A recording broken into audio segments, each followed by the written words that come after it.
हाय, शायद 30 मिनट से भी कम में हम पहले 6 चैप्टर कवर करने वाले हैं। छठा चैप्टर इसमें जो है ये है डेबिट क्रेडिट वाला। और पहले जो 6 चैप्टर हैं इसमें बहुत ज़्यादा स्कोरिंग नहीं होती, लेकिन अगर ये नहीं आते तो तुम्हारे बहुत जगह पे ऐसे मार्क्स कटेंगे जो तुम्हें लगे बहुत फालतू कटे हैं, इसलिए इन्हें पढ़ना बहुत ज़रूरी होता है। पहले चैप्टर पे आ जाएं अगर हम, इंट्रोडक्शन टू अकाउंटिंग है। इसमें भी सब कुछ मत पढ़ना, यहाँ पे जो लिखा है वो बहुत ज़्यादा ज़रूरी है। एट्रीब्यूट्स पूछ ले या फिर हमें पूछते हैं वो लोग कि पूरा प्रोसेस होता है वो बताना है, तो उसमें हमेशा ऐसे ही होगा। अगर तुम्हें दिख रहा होगा, हाँ दिख रहा है, आइडेंटिफाइंग, फिर measuring, recording, classifying, summarising, analysing, interpreting, then communicating to the results of, जो वो होती है रिजल्ट्स टू द यूज़र्स।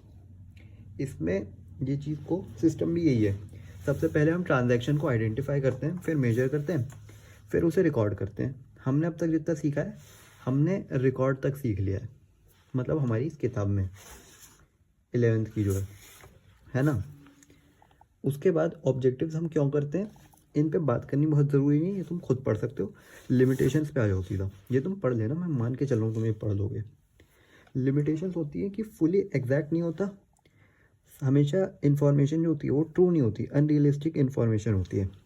ये देख, क्योंकि हिस्टोरिकल कॉस्ट पे एसेट्स को रिकॉर्ड किया जाता है और डिप्रिसिएशन भी हम एस्टीमेट लगाते हैं, कुछ सच नहीं होता इसमें। क्वालिटेटिव एलिमेंट्स को हम छोड़ देते हैं।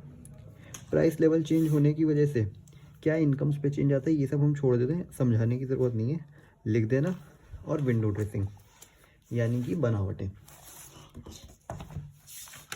ये बहुत ढंग से मैंने बना रखा है, तुम्हें भी मैं ड्राइव का लिंक डाल दूँगा, तुम भी पढ़ लेना यार। ये अब इसमें ज़रूरी होता है, बहुत सबसे ज़्यादा ज़रूरी इसमें चैप्टर में यही है, डिफरेंस बुक कीपिंग और अकाउंटिंग में। अब देख, बुक कीपिंग यहाँ तक है, रिकॉर्ड करने तक। उसके बाद जो है ये सब अकाउंटिंग में आता है। और जो अकाउंटेंसी होता है ये कोई भी प्रोसेस नहीं है, ये एक मानो रूल बुक है जिसके हिसाब से सब चीज़ें हो रही हैं। उसके बाद बुक कीपिंग हमें पहले ही करनी पड़ेगी, तभी हम उसको एनालाइज कर सकते हैं, इसलिए ये प्राइमरी, ये सेकेंडरी, ये पूरा प्रोसेस ही है। ये डिपेंडेंट नहीं होता इस पर, अकाउंटिंग पे बुक कीपिंग डिपेंडेंट नहीं है, पर अकाउंटिंग डिपेंडेंट होता है बुक कीपिंग पे। इसमें दोनों ही होते हैं, ये किसी पे डिपेंडेंट नहीं होता, दोनों इस पे डिपेंडेंट होते हैं।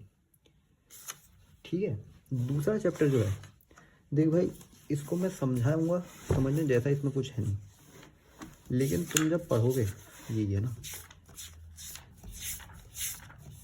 सारा पढ़ने की जगह ये देखना, ये पेज खोलना ऐसे लेके, देखो एंटिटी का मतलब पता है, अगर तू उसे डिफाइन कर सकता है टिक लगा, आगे चढ़ अकाउंट, ऐसे पढ़ना। चैप्टर मत पढ़ो, सिर्फ यहाँ से पढ़ाई कर लो, इतने से ही काम बन जाएगा, क्योंकि यही है पूरे चैप्टर में। तीसरे पे आ जाओ, वक्त नहीं लगाएंगे कोई भी फालतू का। यहाँ पे अब हमारे को दे रखा है थ्योरी बेस ऑफ अकाउंटिंग जो है। सबसे पहले इसमें दे रखा है गैप, GAAP, ये होता है जनरली एक्सेप्टेड अकाउंटिंग प्रिंसिपल्स। ऐसे अकाउंटिंग प्रिंसिपल्स जिनको जनरली सब एक्सेप्ट करते हैं, कोई इन्हें डिनाई नहीं कर सकता, सब इन्हें मानते हैं।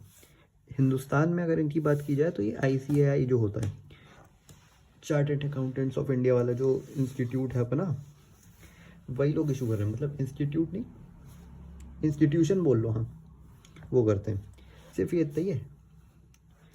फंडामेंटल असम्पशंस पे आ जाओ, ये फिर से ये पूछ लेते हैं। अब ये जो सारा है ना, ये मैंने सारे नहीं लिखे हैं, ये वो हैं जो मेरे को लगता है आने के चांसेस ज़्यादा हैं, बाकी बुक से पढ़ लेना। इनको एक्सप्लेन करने में आ जाता है या फिर केस स्टडी में आ जाता है, पूछते हैं कि बताओ ये कौन सा था और एक्सप्लेन करो उसे। गोइंग कंसर्न जो होता है वो मानता है कि जो हमारा बिजनेस है वो बहुत ज़्यादा चलता रहेगा, उसको अभी ख़त्म नहीं होने वाला, ना उसके ऑपरेशंस कम ज़्यादा होने वाले हैं। उसके बाद है कंसिस्टेंसी, ये भी यही कहता है कि ऑपरेशंस जो है लगभग इसी तरीके के पे चलते रहेंगे, बहुत ज़्यादा उतार चढ़ाव नहीं आएगा। अक्रूवल जो होता है वो कहता है कि चाहे वो पैसे आए हैं या नहीं आए हैं, जैसे ही सेल हो गई उसे रिकॉर्ड करना है। ठीक है, फिर अकाउंटिंग प्रिंसिपल्स, डुअलिटी प्रिंसिपल जो होता है, डुअल एस्पेक्ट भी बोलते हैं इसे, डुअलिटी भी यही होता है।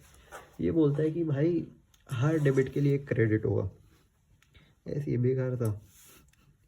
फिर मैचिंग प्रिंसिपल है, ये कहता है कि खर्चा आपने जब किया उसे उसी साल की बुक्स में लिखना जब आपने उस रेवेन्यू कमाया। यानी कि अगर मैंने 2021 में कोई खर्चा कर दिया लेकिन था वो 2022 के लिए, तो मैं उसे 2022 की शीट्स में लिखूंगा, 21 में नहीं लिखूंगा। प्रूडेंस जो होता है जिसकी वजह से हम प्रोविज़न बनाते हैं ना, ये तुम पढ़ लेना। मैं इनको इसलिए सड़ा नहीं रहा हूँ जैसे मैं नॉर्मली करता हूँ, जिससे तुम लोग पढ़ पाओ इसे। ये क्या होता है भाई, देख कोई भी जो मेरा नुकसान होने वाला है, मेरा खर्चा होने वाला है 1 साल बाद, मैं उसके लिए आज से ही प्लानिंग करके कुछ कुछ पैसा जैसे साइड करता रहता हूँ। यानी मैं फ्यूचर में होने वाले एंटिसिपेटेड लॉसेस के लिए और एक्सपेंसेस के लिए सोचता हूँ, लेकिन मैं ये नहीं सोचूंगा 3 साल बाद मेरी सेल हो जाएगी। ठीक है, फिर देखो कैश बेसिस है हमारे पास और ये है, इस चैप्टर से यही आता है, इसमें और कुछ है ही नहीं मतलब है, पर खैर देखो ये पढ़ लेना। इसमें जब ट्रांजैक्शन होती है तब रिकॉर्ड करते हैं, इसमें जब सेल होती है तब। इसमें भाई साहब प्रॉफिट एंड लॉसेज जो होते हैं वो सही हमें पता नहीं चलते, इसमें सही पता चलते हैं। ये लेस रिलायबल है, ये मोर रिलायबल है। ये नॉन प्रॉफिट जो NGO होते हैं ना, ब्रैकेट में लिख लो NGO वगैरह, उनके लिए ज़्यादा बढ़िया काम करता है। ये MNC वगैरह के लिए ज़्यादा बढ़िया काम करता है।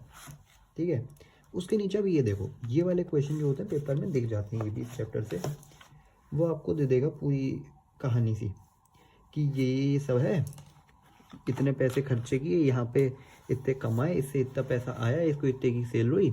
अब इसके बाद जो है, अब प्रॉफिट और लॉस को डिटरमाइन करो एक कैश बेसिस से और एक अक्रूवल बेसिस से।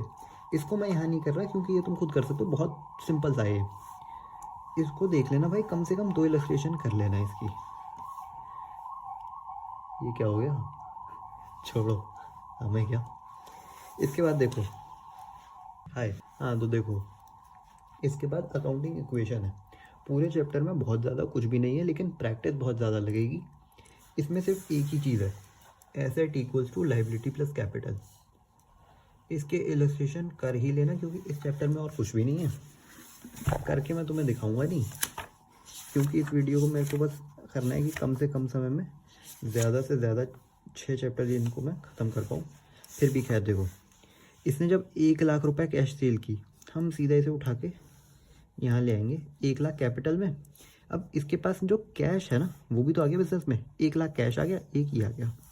इसके बाद purchase goods in cash 50,000, 50,000 goods में से कम कैश कम कर दो, गुड्स को बढ़ा दो। कहाँ गया, अबे कहाँ है ये, पागल है ये,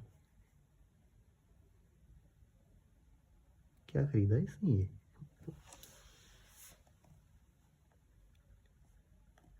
हाँ ये प्लस भी है, सॉरी दिखाई नहीं दे रहा था दूर से। फिर देखो फर्नीचर है 20,000 का, वो भी ले आओ, 20,000 माइनस कर दो, लाइबिलिटी में 20,000 ले आओ। क्यों ले आओ भाई साहब, क्योंकि जब हमारे को दे नहीं रखा है कैश में, हम मान के चलेंगे क्रेडिट ही है। ठीक है, उसके बाद सोल्ड गुड्स कॉस्टिंग ये अगेंस्ट इतना। अब देख गुड्स की कॉस्ट होती वो तो थी 25,000, कमाया लिए इसने 35,000, यानी कि यहाँ पे प्रॉफिट कर दिया इसने 10,000 का। कैपिटल में ऐड करेंगे सबसे पहले 10,000, 35,000 यहाँ और गुड्स में माइनस यहाँ, 1,30,000 और यहाँ पे 20 और 1,10,000 बराबर। हर बार ये न्यू इक्वेशन बनाना ज़रूरी नहीं है, बना लो तो बढ़िया रहता है। ये तुम कर लेना, मैं नहीं करूँगा ज़्यादा, पर इसे भाई कर लेना, ये बहुत गलत होता है। इसके बाद देखो रूल ऑफ डेबिट क्रेडिट, ये बहुत खास है क्योंकि इससे ही जर्नल आता है, और जर्नल आता है तो ही हम उससे आगे बढ़ पाते हैं। देख इसमें 2 अप्रोच होती है मेनली, एक होती है ट्रेडिशनल और एक होती है मॉडर्न। पहले ट्रेडिशनल की बात करें तो फिर इसमें 2 डिविजन्स होते हैं, एक पर्सनल और एक इम्पर्सनल। इम्पर्सनल ये पर्सनल ये वाला है, बुक में है तुम्हारी ये था, तुम देख सकते हो। अब हमारे को यहाँ जो दे रखे हैं इनसे हमें कोई मतलब नहीं होना चाहिए, हमें सिर्फ पता पर्सनल, ठीक है, और ये रुक, इससे अपना काम है, इससे काम है और इससे काम है। रियल अकाउंट में वो चीज़ें आती हैं जो हमारे एसेट टाइप हैं, जैसे मान लें हमारी मशीनरी है, कैश है, गुडविल भी है, इंटेंजिबल भी होगा तो भी इसमें ही आता है। इसमें बहुत सिंपल होता है, debit what comes in, credit what goes out. आधे बच्चों को यही पता होता है पूरे अकाउंट्स में, यही होता है। ये हम लगा देते हैं, देख भाई मशीनरी पे, ये लगा देते हैं हम कैश पे, ये लगा देते हैं हम गुडविल पे, ये लगा देते हैं हम प्लांट पे। इस तरीके की चीज़ों पे ये लगता है। पर्सनल की बात करें, पर्सनल लग जाता है ऐसी चीज़ों पे जो किसी भी तरीके से किसी पर्सन को या कुछ भी वो दिखावा करती हैं, नहीं दिखावा नहीं करती, दर्शाती हैं, सॉरी, जैसे कि बैंक। बाकी आगे इसका एक क्वेश्चन है ये वाला,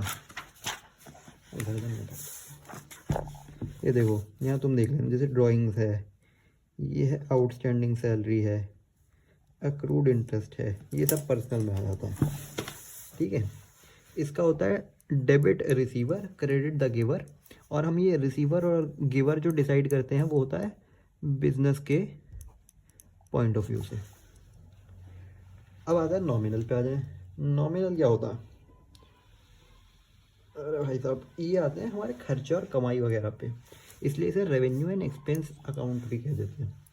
इसमें जो होता है क्रेडिट करते हैं हम इनकम्स एंड गेन्स को, डेबिट करते हैं एक्सपेंसेस एंड लॉसेस को, debit all expenses and losses, credit all incomes and gains. इसमें यही होता है, इससे ज़्यादा इसमें भी नहीं है। मॉडर्न अप्रोच भी होती है, देखो मॉडर्न में अब हमारे पास ना 5 हो जाते हैं ये। ठीक है, अब तक जैसे हम 4 में थे, 3 में थे ना, हमारे पास 3 ये थे हेड्स थे, अब हमारे पास ज़्यादा हो जाते हैं, 5 हो जाते हैं। हमारे पास होता है एसेट होता है, लाइबिलिटी होता है, फिर एक कैपिटल भी होता है, फिर एक रेवेन्यू होता है, उसके बाद हमारे पास एक होता है एक्सपेंस का। ठीक है, अब यहाँ के जो रूल हैं वो भी तुम यहीं से देख लेना, लिख नहीं रहा मैं अभी। एसेट पे debit the increase, credit decrease, ये सारे इंक्रीज डिक्रीज के हिसाब से होते हैं। तो चाहो तो तुम पहले सब में ऐसे ही एरो डाल लो।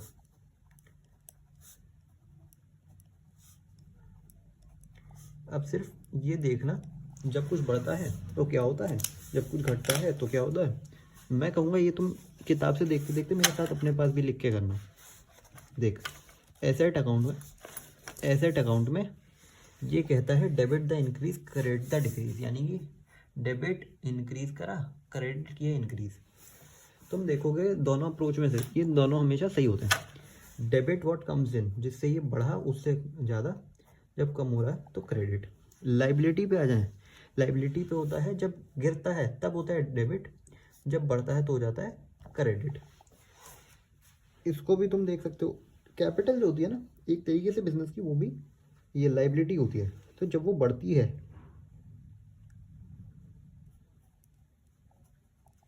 तो उसे हम क्रेडिट कर देते हैं, जब वो घटती है तो उसे हम डेबिट कर देते हैं। ठीक है, अगर तुम्हें ये समझ नहीं आ रहा तो कोशिश करना, आ जाएगा, मैं नहीं समझाऊंगा अभी, वक्त नहीं है। उसके बाद रेवेन्यू पे आ जाओ। रेवेन्यू पे जब घटता है तो हो जाता है भैया डेबिट, जब बढ़ता है तो हो जाता है क्रेडिट।